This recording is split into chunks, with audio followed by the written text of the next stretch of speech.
What's up, tubers? Tio here, Simplistic Fishing, coming back at you tonight to do a new lake breakdown overview for you. We just got this one done. It's Smith Mountain Lake, Virginia. This is a giant reservoir. All kinds of stuff to fish around. We've got creek channels, we've got stumps, we've got debris, laydowns, hard spots, offshore spots. Everything you can possibly imagine, you pretty much have on this lake. It looks completely awesome. So let's go ahead and jump into this thing and let's talk about how we broke it down first off, and then we'll talk about some of the things that we found out here, because it was a really awesome lake to break down. It took me several hours to get this one done for sure. So I've got this broken down into really 4 different sections. So you can see down here over at the left, I've got the southeast section. So that's going to be anything pretty much right here where this little intersection is. I made it like a little diamond right here, and that's where I made my cutoff. So southeast is going to be anything from basically right there over east, south, and a little bit north there, I guess you could say. So you have all of that. Then I've got the midsection. The midsection is basically going to be, again, right where I told you where I was making kind of a little triangle there, all the way up to the bridge at 122. So that's the midsection. Then we've got the north section. That's going to be 122 north. That's going to be this whole section up here.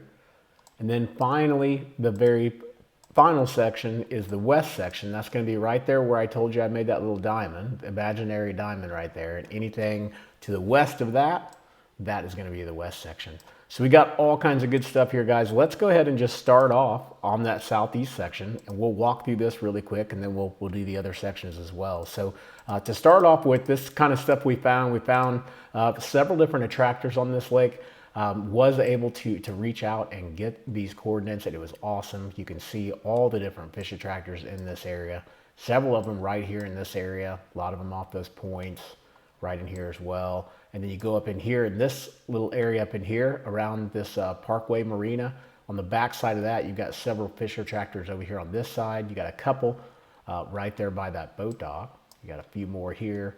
So you got plenty of fish attractors, right? We got plenty more up here as well you can check out. Now, I've heard a lot of people say, oh, those fish attractors, they never produce any fish, blah, blah, blah. I don't know what you're talking about, because those fish attractors are awesome.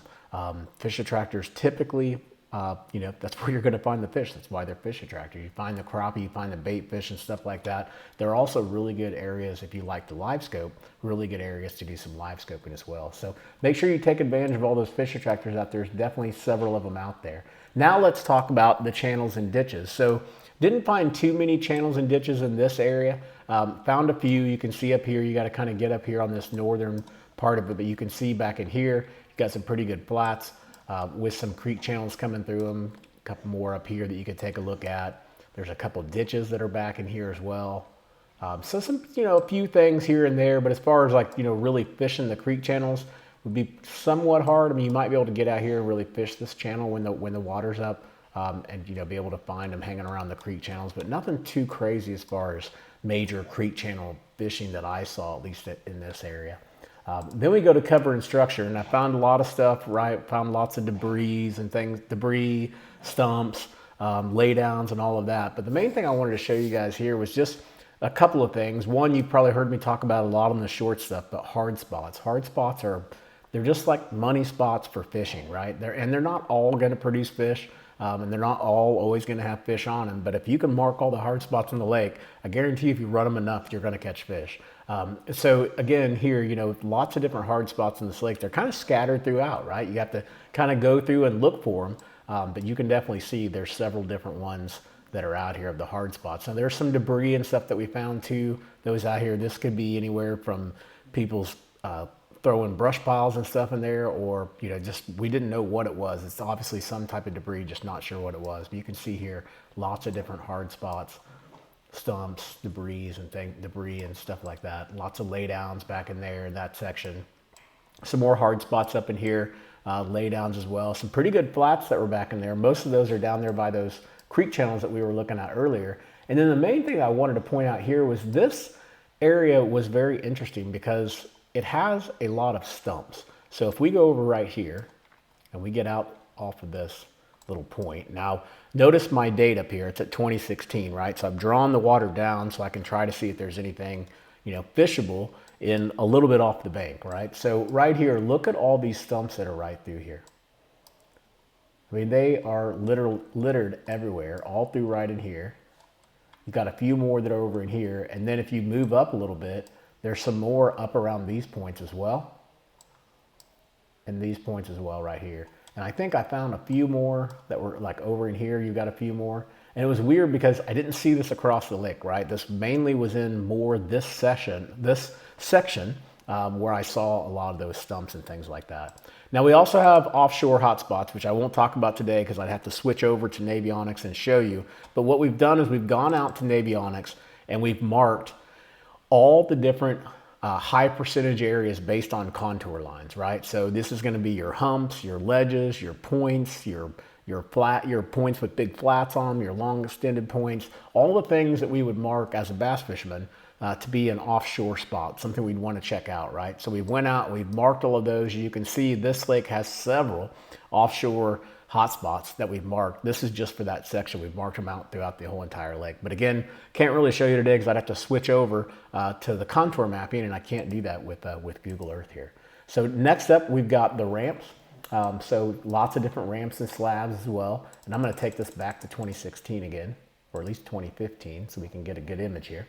And then we've also got the different areas of rock. Now this can be shallow rock, riprap, you know, stuff like that. So if you see it up closer towards the bank, that's going to be more like your shallow rock. But then you're also going to have areas where you've got rock a little bit further off the bank line, right? Like maybe out here where you've got this long extended point and then you start seeing some rock out here off these points. So we've got lots of those different areas as well. You can see here it's just kind of scattered throughout. I didn't see any, you know, major boulders or big, huge rock piles that really stuck out to me on this lake, at least in this section. But that doesn't mean that, you know, I didn't find any. I marked so many spots I can't remember everything. But the main thing, like I said, that I found that I really liked were those hard spots and those stumps in this section. I really liked those two spots. And then obviously the attractors too, that looked pretty juicy as well. All right, so let's move up and let's talk about the midsection now.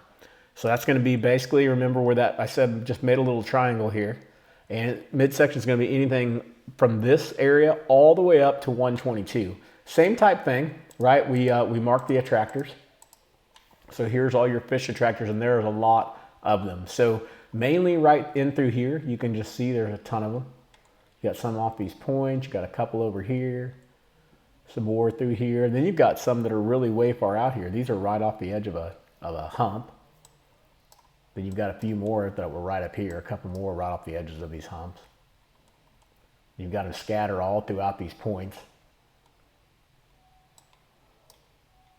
Some more out here off the little underwater hump that's out there too. So anytime you can match up those attractors with the offshore spots, and you'll notice a lot of them do match up, those are typically going to be some pretty good areas to take a look at. All right, so we got the attractors, we got the channels and ditches. Not a lot here, right? We're kind of mid-lake. We got a pretty good channel that's up here. It's kind of hidden back in there. Maybe you could take advantage of a couple of those. And then we got a couple more that are over here to the right, but really nothing really crazy to, you know, to point out to you. Let's talk about the cover and structure on here as well, because same type thing, right? Found a lot of laydowns, found some debris. Didn't find too many stumps in this area, but did find those hard spots again, and those are going to be areas you'll want to take advantage of. Let's talk about another area you want to take advantage of too, are these saddles. So anytime you see an island that comes out away from the bank line, and the point will come out here, and then it'll go down, and then it'll come right back up to that island. That's called the saddle. So if you imagine it in your, you know, just visualize it, it looks like a saddle, right? It kind of curves down in the middle. Those are key areas to fish, and sometimes you can find these saddles that are just money spots. So don't forget about the saddles. We've got a lot of those hard spots I was telling you about. This looks like a good point there with good hard spots on them. Lots of hard spots in this area. You can see we've got several debris fields. We've got lots of laydowns. Now what was crazy is you'll go with hardly seeing any laydowns, and then you'll start seeing a ton of laydowns. So if the laydown pattern's on, you definitely got it here for sure. And then of course, you know, you keep seeing all these hard spots that are mixed in too, but lots of good laydowns through there. Some pretty good hard spots that are back in there as well. Just kind of zoom through here for you guys and show you all this. Some more hard spots back in there. But I would definitely take advantage of those hard spots. Without a doubt, I'll be taking a look at any of those places that say that, and just, you know, at least do some scanning and see what you can find. Now let's go up here. Let's just see what this is. We don't see too much brush, but right here, I'm sure this guy's gonna love us. But we can see here when the water's down, they've got a whole entire tree that's in here. So you know that's probably going to be a big juicy spot just the way it looks. And there's lots of that scattered throughout the, or not lots of those brush, but if I found them, I marked them. But lots of stuff like that, you know, where you can see the structure that's down there. You can see the laydowns down there. And if you can, I went ahead and marked it. So you can see lots of good stuff there in the midsection. I don't have anything really to point out to you too crazy other than those saddles, those hard spots, that brush that I just pointed out to you. And then of course, if you're on the laydown pattern, get back in a couple of these where you've got lots of different opportunities to pitch those laydowns. We got the offshore stuff here too, just like we did on the southeast section. You'll see it all pop up here. You're going to see all these different offshore spots. And again, that's where we marked the points, the ledges, the drop-offs, anything that we could mark that looks like a high percentage area based on the contour lines of the lake. So those are all out there. And then we've got the ramps in this section, and then finally the rocky areas as well. Quite a bit of rock in this stuff, but most of it again was rock really close to the bank line, right? So like riprap rock and stuff like that. No huge rock piles, but you did have some areas like in here where the rock's pretty far out. I mean, that doesn't look that far out here on this image, but if you were on the lake, that rock's pretty far out away from that point. So you'll definitely want to take advantage of any of those areas where you've got rock, whether it be shallow or off the bank line. I mean, when those fish get shallow, those rocky areas are definitely high percentage areas to go and try to find some fish. All right, so that covers us for the midsection. Let's go up north. Let's get past 122, and let's take a look at it. Looks like we got a random offshore spot that wants to go up there as well. So I'm gonna come back here. We're gonna go to 2016. Get that down there again, and let's take a look at it. Same type thing, right? We've got channels and ditches. So we've got lots of them up here, right? Because now we're getting more into the river. So now you can really start taking advantage of these channels. You've got a pretty good channel back in there. Another one in here. Hatfield Creek. Got another one back in there. So lots of good little channels to fish. Anytime you see these channels, typically that's gonna, it's gonna be a higher percentage area or a cove or whatever you want to call them, but they're higher percentage areas to find fish because they've got some fresh water running into them. It's just, for whatever reason, they just really like it. Well, there's lots of reasons. Now let's take a look at cover and structure as well. Lots of laydowns. We see those hard spots kind of scattered throughout. So you can see them here. And of course, if you wanted to go in, you could select just hard spots and just look at the hard spots. But again, laydowns, pretty good hard spots. Nothing too crazy from cover and structure. Lots of laydowns for sure up in this area. And then those hard spots are kind of scattered throughout. So nothing too crazy there. And then we've got the ramps, right? All kinds of ramps and slabs. If you're wondering why does this guy do that? Well, it's a pattern. I'm telling you, it's a pattern. You can get on a boat ramp pattern and you can slay him. It works during certain times of the year, but I promise you, it is a good pattern to run. And then we've got the rock, right?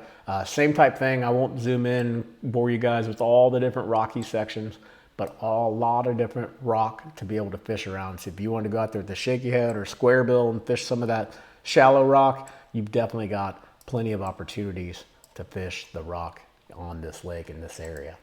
And then finally, let's finish this up by going out and taking a look at the west side. Now the west side, if we come over here, we are going to take a look at the attractors. So let's zoom in here. Now this side is loaded with fish attractors. So if this fish attractor thing is working and it's on, of course, it's not going to be just everywhere there's a fish attractor, there's fish, right? It's going to be like which fish attractor is facing, or which fish attractor is getting wind blowing, or which fish attractor has still got shade on it, or maybe certain fish attractors are at a certain depth and other ones aren't. So you got to kind of dig into it further. Yeah, you're probably going to start finding some fish on these attractors, but start to pattern it a little bit deeper. Like why was that attractor better than the other one? Was that one on a main lake point and this one was tucked back into a cove? And this one didn't produce and this one did. So start thinking about that as you break these down and as you go and you start eliminating some of these fish attractors. Start paying attention to the good ones and then really pay close attention to it. And then you can hone in and say, okay, now I'm only going to hit the attractors on those points or in those coves and stuff like that. All right, so anyways, here's all the different fish attractors that are out here. We've got a ton, guys. I mean, a ton. There's a ton of them out there. So you can definitely take full advantage of that. Channels and ditches. A few ditches here and there, lots of channels down in here that you could mess around with. You've got some back in here that looked really good, and they've got some pretty good flats by them as well. So if you're that kind of fisherman, like fishing around those creek channels, you definitely have some opportunities back here on this west side. And then don't forget about those ditches, guys. Bass love to hang around those ditches, and they're sneaky places because a lot of people just run right past them, or they'll catch a fish there and not realize why they caught a fish there. And it was because there's a ditch right there and they're just hanging out in that ditch. Now there's regular ditches like you and I would think of, like, you know, ditches like where the water flows and creates that ditch. And that's kind of what I'm talking about. But then there's also ditches that are actually in the middle of the coves that go way down. And we're talking like right at the B, right where it connects. Those fish like to get down there as well sometime. All right, but that's not what I'm talking about. These are ditches like, you know, the water's running out into the water and it's created a ditch into the lake. All right, we've also got cover and structure. Again, same type thing. Several hard spots, again, on this side, different areas of debris.